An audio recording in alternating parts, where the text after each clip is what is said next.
Ahora hablamos de coma. Cuando hablamos de coma, en general, rápidamente, seguramente todos nos imaginamos un paciente que está accidentado y que no despierta. Habitualmente es lo que uno piensa, ¿no es cierto?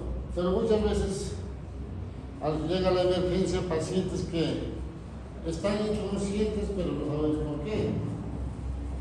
Pueden estar con hipotimia, un desmayo común, ¿no es cierto? No sabemos si está en coma, pero no se golpeó la cabeza, no despierta, pero las pupilas están miliáticas o mióticas, o simplemente no responden al estímulo nociceptivo. Ciertos pacientes están en coma, pero tenemos que definir o buscar la causa de por qué está así. Entonces, si nosotros investigamos, el paciente por ahí es paciente diabético, hace 20 años, o tiene un problema de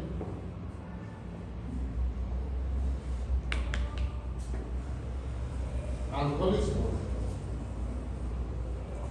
o un paciente que consume drogas,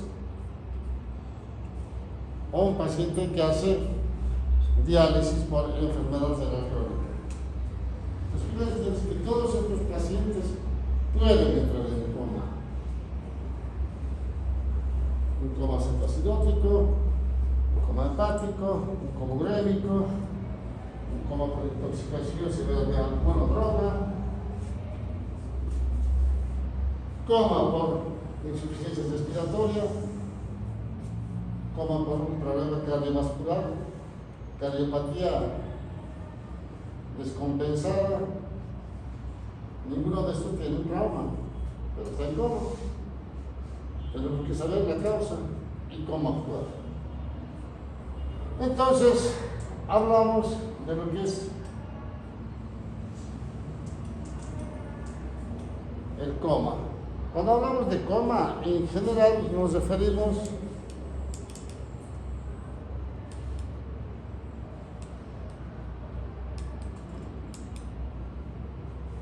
a esto, el estado de conciencia.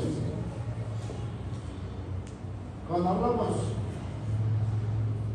del estado de conciencia, nos referimos a qué? A la persona que está igual que nosotros, conscientes. Dice, entendimiento, estar vigilante. ¿Eso qué significa? Los pacientes, por ejemplo, que están en estado vegetativo, ¿están conscientes? No, pero están vigilantes, porque tienen los ojos abiertos, ¿no es cierto? Entonces, esa es la diferencia, porque nosotros, cuando somos conscientes, tenemos el entendimiento de poder captar información y poder asimilar, ¿no es cierto? Entonces, todo esto hace que una persona consciente, ustedes por ejemplo, asimilan qué cosa: las diapositivas, la luz del sol, los ruidos que hacen sus compañeros, ¿no es cierto?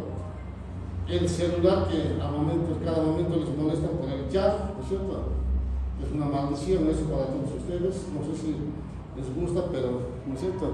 No les deja estar concentrarse porque siempre les manda, y lo primero que hacen es que, ¿no es cierto? Yo no sé cómo hacen ustedes. A mí me llegan mensajes, estoy respondiendo para enviar y cuando envío ya me llegan las respuestas, no sé cómo. Son vagos, adivinos, no sé. A mí me llegan mensajes, por ejemplo, en este momento me están llegando mensajes. Yo no respondo. Hasta la noche. Cuando llego a la noche veo que tengo 400, 500 mensajes, no los leo, los gozo. Pero la mayoría de ustedes llega el mensaje y responden inmediatamente. No importa si están en examen, no importa si están en clases, no interesa nada, responden. Y cuando no responden, se enojan. Pero me dejaste en visto. Como si tuviera alguien la obligación de responder. ¿No es cierto? Eso es estar consciente. tener el conocimiento. Entonces, fíjense, para eso tenemos que tener la corteza cerebral en óptimas condiciones, porque es ahí donde se procesa toda la información. Ya hablamos de esto en las clases anteriores, ¿no es cierto? ¿Por qué? Porque hay zonas específicas donde van a procesar cierto tipo de información en nuestro cerebro. Bien, entonces, ¿qué es la conciencia? Si hablamos de conciencia, es la capacidad de interpretar la realidad que nos rodea y nos orienta en los aspectos concretos de la realidad que nos rodea. Y en esto entra esto que siempre hablamos y que aprendieron ustedes ya en semiología, orientado en las tres esferas. Orientado en persona, ¿no es cierto? ¿Quién soy? Su nombre, edad, ¿no es cierto? Espacio, ¿dónde se encuentra? En el lado de neurología o neurocirugía. Tiempo, la hora, ¿qué día? El año, ¿no es cierto? Todo eso, ¿no es cierto?, es conciencia. Simplemente cuando hablamos de conciencia estamos hablando de orientación en las tres esferas. Básicamente es eso, porque el que está inconsciente o está en coma no va a tener ese tipo de conocimiento. Ahora, ¿de qué depende la conciencia? ¿De qué depende estar consciente? Normalmente, ¿no es cierto?, va a depender de un ciclo. El ciclo sueño-vigilia. Cuando nosotros, ¿no es cierto?, estamos conscientes y vigilantes, es cuando estamos de día despiertos y dormidos de noche. Por eso es que a la mañana generalmente vienen ustedes descansados y probablemente con la mente despejada, ¿no?, y captan mejor la información que reciben en las clases, que cuando van a la noche, tipo 9 de la noche, ¿no es cierto?, que prácticamente ya están medio dormidos, se sientan en la clase y no entienden nada. ¿Por qué? Porque la información que les llega al cerebro se va acumulando, ¿no es cierto?, y el cansancio hace que ya no presten la atención necesaria, y además de que el ciclo sueño-vigilia como que se va disminuyendo, entonces entran en el periodo de sueño. Es por eso que están en clases y están durmiendo, porque ese ciclo se va cumpliendo. Ahora, pero a veces vemos esto: la persona consciente y al de al lado durmiendo. Probablemente el que está acompañando, por cierto, trabaja de noche y prácticamente a la madrugada, ¿no es cierto?, le vence el sueño, o simplemente se intoxicó con alcohol y está durmiendo, ¿no es cierto? O simplemente esto es lo que le pasa a ustedes: se van un fin de semana de fiesta y el lunes entran a dormir. Por eso que les digo, prohibido dormir en mis clases. Preferible que no vengan. Yo no quiero ver así.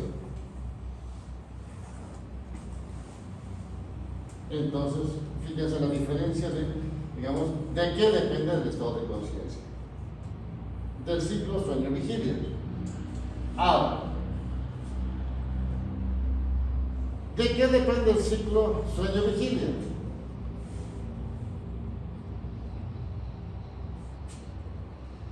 Del sistema reticular activador ascendente, del SARA. Entonces ya llevaron esto, el SARA, ¿no es cierto?, en fisiología, llevaron en neuroanatomía, el famoso SARA. ¿Y qué es el SARA? Es un conglomerado de neuronas que seguramente ahora vamos a hablar, pero esto, el SARA, es lo que nos mantiene despiertos de día y dormidos de noche, el famoso on-off. Entonces, en la mañana se activa y estamos despiertos. En la medida que van pasando las horas, nos empezamos a dormir en la noche.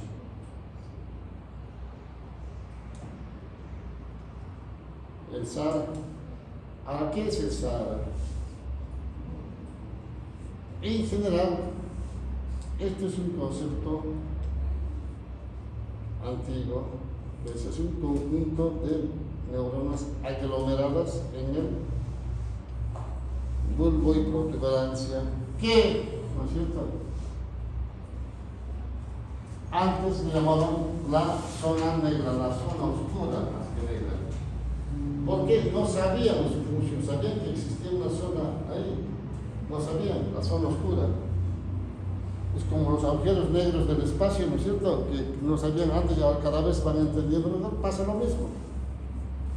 No sabían, pero ahora sí ya saben, ahora se sabe, está bastante bien estudiado el sistema articular. Es un sistema prácticamente bien organizado, ¿no es cierto? Es como cuando nosotros llegamos a una ciudad, a una metrópoli, ¿no es cierto? Llegamos, no sé, ejemplo, algunos de ustedes vieron que fueron al campo, Punata, Crisa, las calles terminan en un callejón, las calles sin acera, sin numeración, sin nombre, todo perdido, ¿no es cierto? Pero no sé, viajan a una ciudad, digamos, no sé, al exterior, todos vemos las calles con nombres, anumerados, semáforos, autopistas bien demarcados, que dan el tiempo que debes recorrer, ¿no es cierto?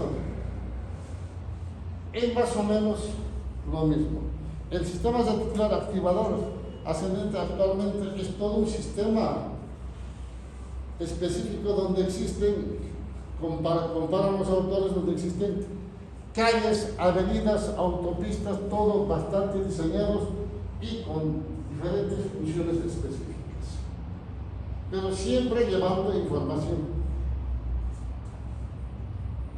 ¿Hacia dónde? Hacia la corteza cerebral. Entonces, todo lo que entra por los ojos, por los oídos, por el tacto, la sensibilidad, pasa por el sistema reticular activador ascendente para distribuirse en la corteza cerebral, de acuerdo a la información que nos reciben. Ejemplo, si yo hablo, ustedes escuchan, ¿a dónde va la información? ¿A qué parte del cerebro? Y estoy hablando.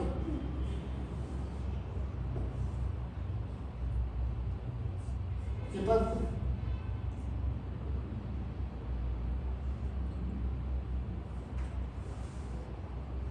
Es lo que les digo. Ustedes vienen a perder su tiempo acá. Pierden su tiempo, para eso no vengan. Porque vienen a sentarse y no sé si están escuchando o no. Porque si escucharan, si entendieron, respondieron. Porque hace 2 clases hablamos.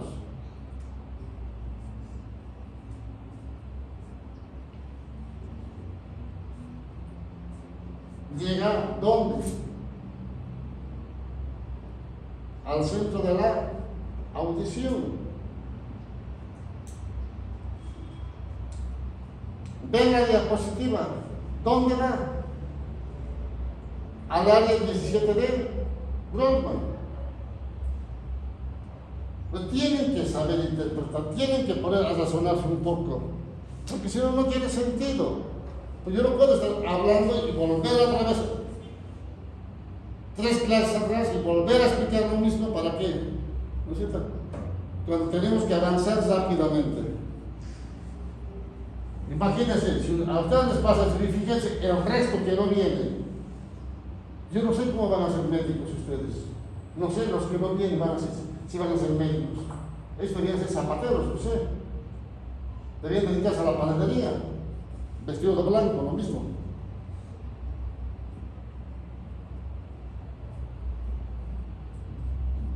Por lo menos usted tiene la decencia de estar acá y escuchar. El resto no sé.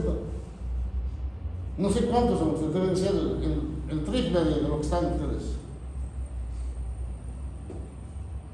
Y cuando vaya a examen, tienen la osadía de reclamar. No lo digo por ustedes, por los otros estudiantes en otras universidades. No asisten a clases y reclaman, porque dicen que tienen derechos. El que no viene no tiene ningún derecho.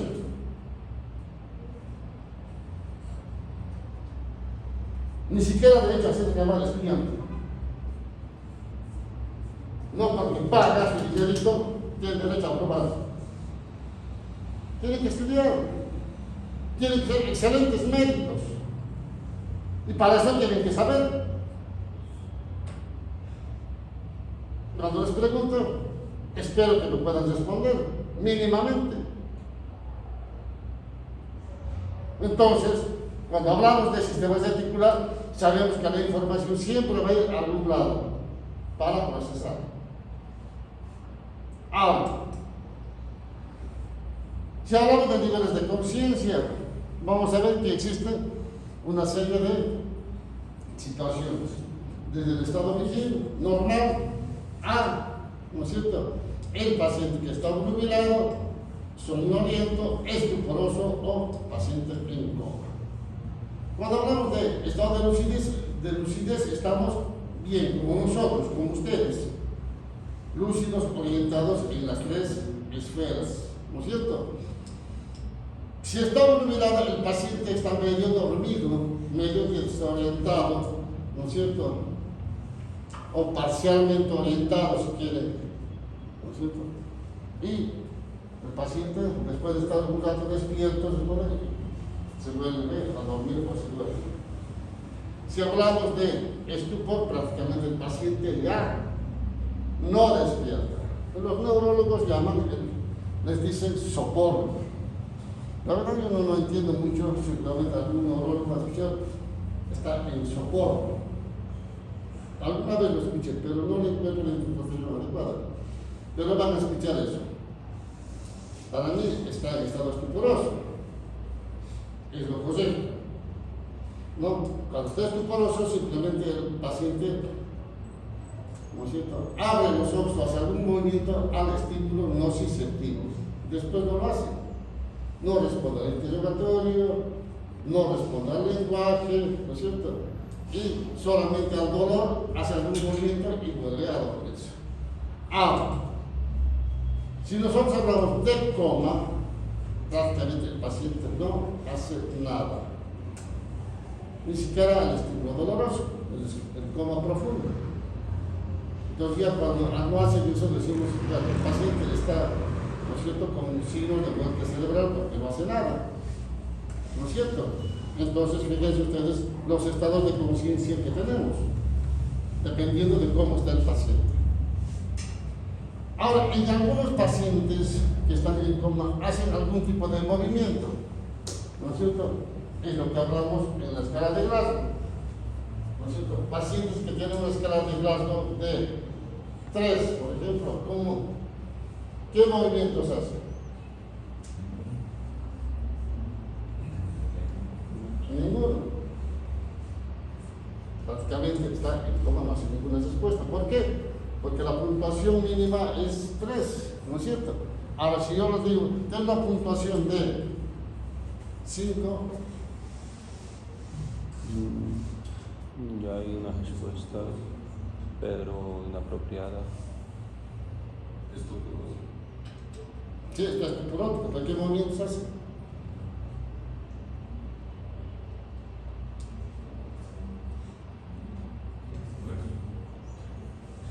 Flexión de miembros superiores y rotación, ¿no es cierto?, interna. O sea, solo hablando de la parte motora, ¿sí?, pensando que el ocular y lo verbal tiene uno, ¿no es cierto? Ahora, si tiene 4,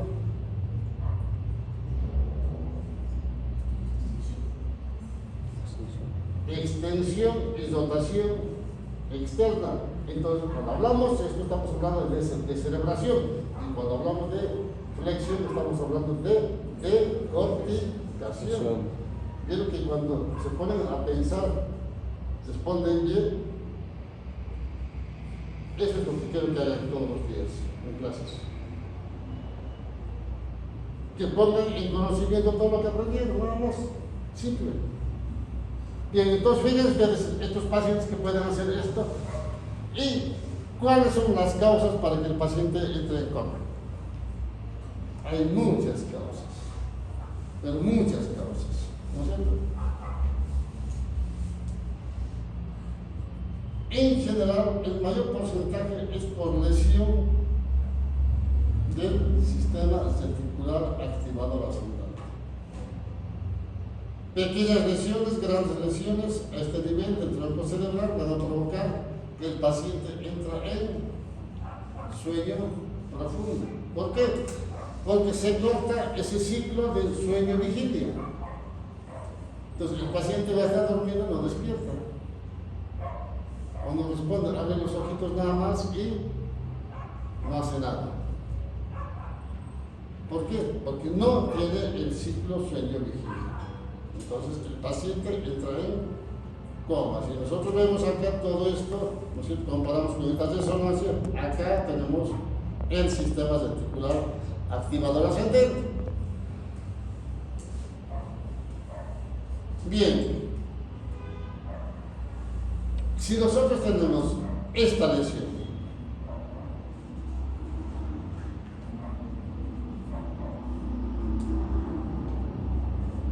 ¿qué va a pasar? Hay una lesión del sistema reticular activador ascendente. ¿Eso qué significa? Toda la información que llega por los ojos, los oídos, el tacto, no llega a la corteza cerebral que está indemne, no lo procesa.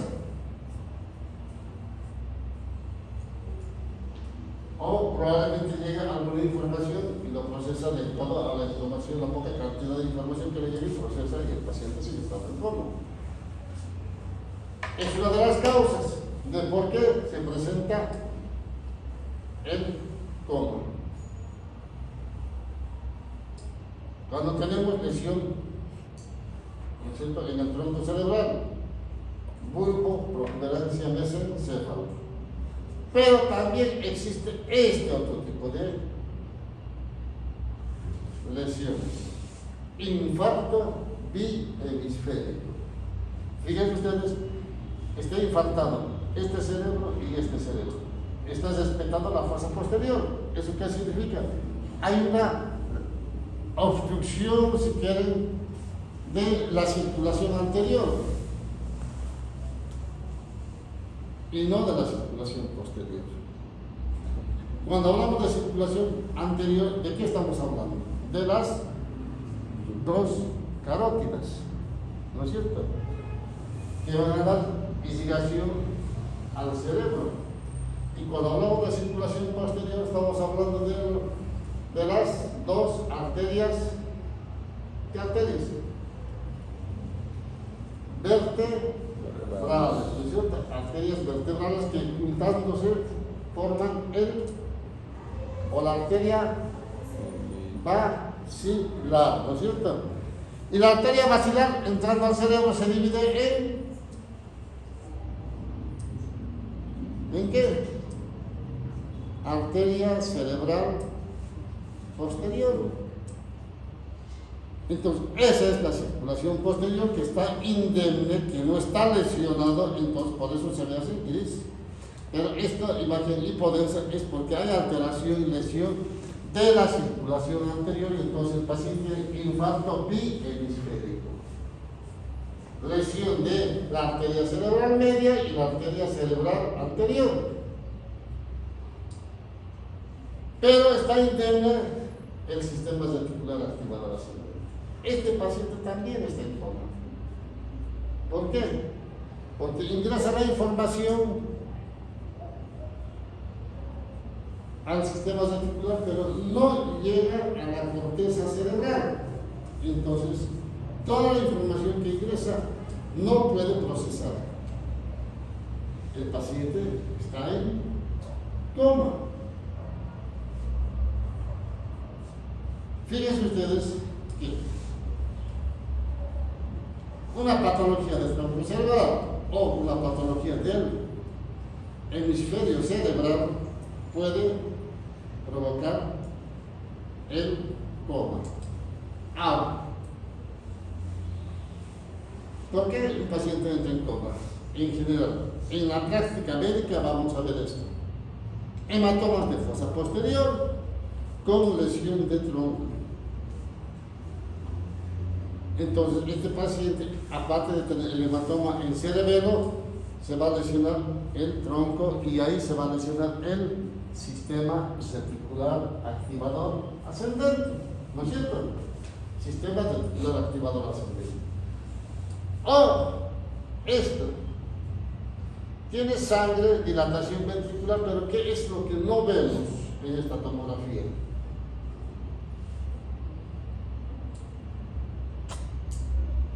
Las cisternas perimesencefálicas.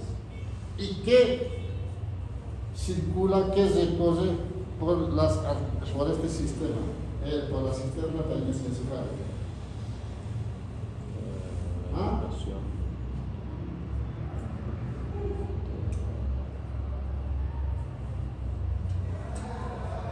Para ayudarlos mejor, ¿qué arteria recorre por ahí? Que 100.000 veces se lo repetí.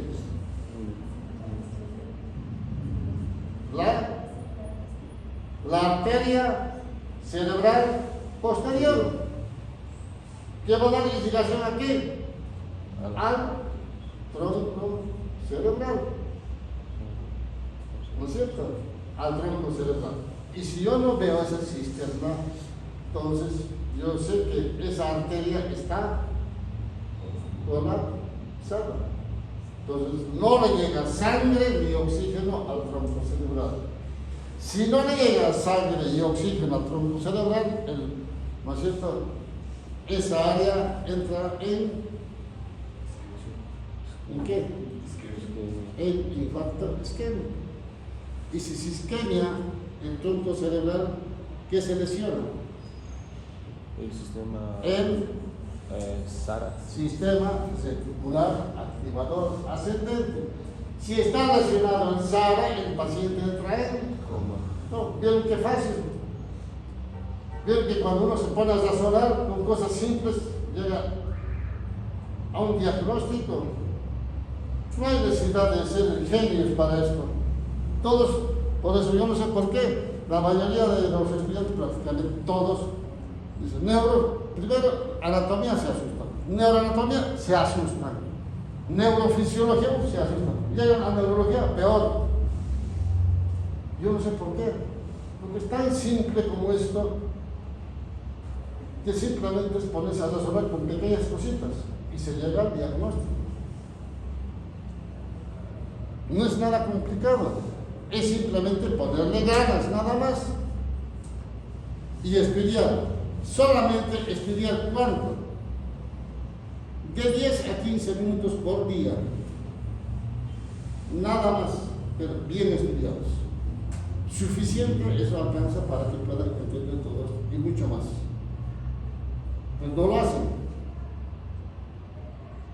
porque si lo hicieran eso así, serían excelentes estudiantes y excelentes médicos, genios, pero no lo hacen. Fíjense, 15 minutos nada más, pero bien concentrados.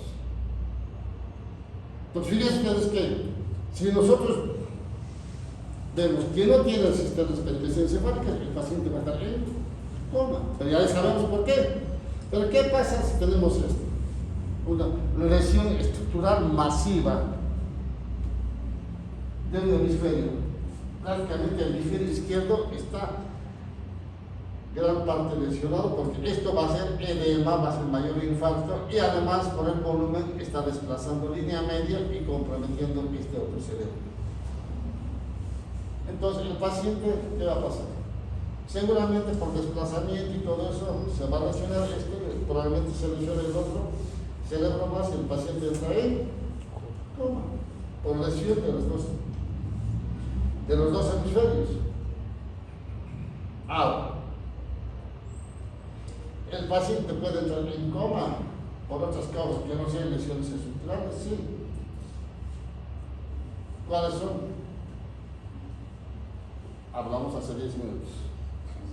¿No? Intoxicación por alcohol, por Bien. drogas. Intoxicación alcohólica, intoxicación por drogas. ¿Qué otra cosa? En invierno, por ejemplo. Hipotermia. Sí, puede ser hipotermia, pero tiene que ser la hipotermia, digamos, a temperaturas muy bajas, por debajo de los 15 grados, ¿no? Porque no es la hipotermia ¿no es cierto?, del frío que hace acá y estoy viendo medio pelados y están temblando de frío y esos fríos no los van a matar a ustedes. Solamente les sacaremos el frío nada más, qué sé yo. ¿Qué otra cosa? Cuando usan, ¿no es cierto?, los calefones o las estufas a gas. Intoxicación por monóxido de carbono. ¿Cuál es la diferencia entre el monóxido de carbono y el dióxido de carbono? La manera que se acumula más. Eso es toxicología, ya llevaron, ¿no es cierto? ¿No llevan en la materia de toxicología? Pero esto es un desastre, la universidad no les enseña nada. Tendría que llevar toxicología. Pero lo mismo, ¿cuál es la diferencia? No hay necesidad de estudiar eso. Creo que la manera a la cual se va a aglomerar una célula. No. El monóxido de carbono no lo vemos, no se ve. El dióxido sí, es el humo. Cuando se quema, no sé, ustedes que están estudiando y hacen quemar, no sé, el agua, ponen el agua para el café y se quemó la olla, la pava y la calderita que llaman, o la lechera, se quemó, ¿no es cierto? Porque están estudiando, porque se metieron a la ducha y se olvidaron. Y empiezan a ver humo. Ese es el dióxido de carbono. Pero el monóxido no lo vemos. Ponen la estufa, ¿no es cierto?, para calentar en la noche y se duerme, ¿no es cierto? Y no lo ven. Y al día siguiente el paciente o la persona aparece muerta por intoxicación por monóxido. Entonces, fíjense ustedes las causas de por qué sí tener lesión estructural. Hay muchas causas para que el paciente entre en coma. Perdón si estoy equivocado, pero citaste la diabetes igual. La diabetes te pone en coma, ¿pero por qué? Por un coma Hipoglicémico. cetocítico. Eso es lo que podría ser por hipoglicemia. Si tiene un problema hepático, cirrosis, un problema hepático. Si el paciente tiene problemas renal, un coma urémico. ¿No es cierto? Entonces, esos son otro tipo de comas, pero también son comas. Bien, seguimos. Bueno, cuando hablamos de conciencia, hablamos de esto. Siempre está relacionado la conciencia, la corteza cerebral y el sistema reticular activado para estar conscientes. Porque si falla alguno de esos, estamos inconscientes. Entonces, hacemos la comparación de este grupo de personal médico, médicos, residentes, enfermeras, que seguramente les va a tocar estar a ustedes así. En la mañana todos contentos para empezar a trabajar. Todos van a ver, porque si son residentes van a aprender mucho de los médicos de años de experiencia y de patología nueva que les va a ayudar.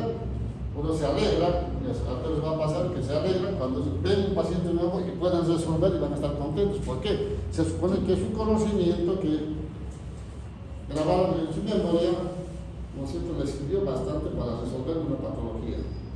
Entonces todos están contentos acá de poder resolver. Pero, ¿qué pasa con las horas? El trabajo que sale hace el residente y termina tirado en cualquier rincón. Y ahora, en el lenguaje médico común dicen, no, está en coma, déjenlo, porque no despierta ni con el ruido, por el cansancio. Pero no es que está lesionado sus sistemas articulares ascendente, porque si no, que le llegó su ciclo y por el cansancio y la fatiga no despierta al estímulo y lo dejan ahí tirado. Hasta que después de 1 o 2 horas despierta y todo asustado otra vez, no sabe dónde está. Seguramente les va a pasar a ustedes estar así. A la gran mayoría de los accidentes, los internos les pasa esto. ¿Pero por qué? Porque tiene su ciclo funcionando. El paciente está consciente, su función de la corteza cerebral funciona y su sistema articular, ¿no es cierto?, está consciente. Entonces, cuando se apaga el sistema articular, este paciente se encuentra así. O sea, el famoso on-off. Entonces, fíjense ustedes, siempre hablamos de la relación conciencia, corteza cerebral y sistemas articulares. Cuando falla alguna de esas cosas, entramos en coma. Pero cuando entramos en coma, ¿no es cierto?, en general, siempre ya se nos diga al principio, relacionamos a que el paciente tiene un accidente, alguna cosa, y entramos en coma y empezamos a hablar de qué? De la escala de Glasgow. Esto ya lo llevamos, ya dijimos que la escala tiene 3 puntos para evaluar: el ocular, el verbal, el motor. Evaluamos y le damos una puntuación. No existe el 0, siempre tiene una puntuación y la puntuación mínima es 3, ¿no es cierto? Por debajo de 8 el paciente es un paciente crítico que necesita intubación orotraqueal y un paciente normal tiene un rango de 15 sobre 15, ¿no es cierto? Entonces, esto ya lo sabemos, ¿no es cierto? Y le damos una puntuación al paciente que está en coma. Tenemos que evaluar esto en un paciente que está en coma. La postura de decorticación que hablamos hace un momento y la postura de celebración. ¿Te fijas ustedes? Si nosotros nos pusiéramos a hablar de cada tema en profundidad, no terminamos nunca. Esto deberíamos terminar esta clase, pero nos quedamos a media clase. Decorticación, flexión de los miembros superiores y rotación interna. Descerebración, extensión de los miembros superiores y rotación externa. Esas dos posturas nos hablan de qué? De que hay una patología de lesión en la corteza cerebral o en el tronco cerebral. Lesión del mesencéfalo para abajo. Entonces, fíjense, uno tiene que entender eso. Cuando yo sé que está decorticando, yo sé que el tronco cerebral del mesencéfalo para abajo está lesionado.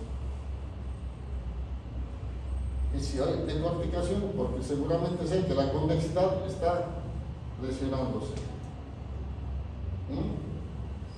Bien.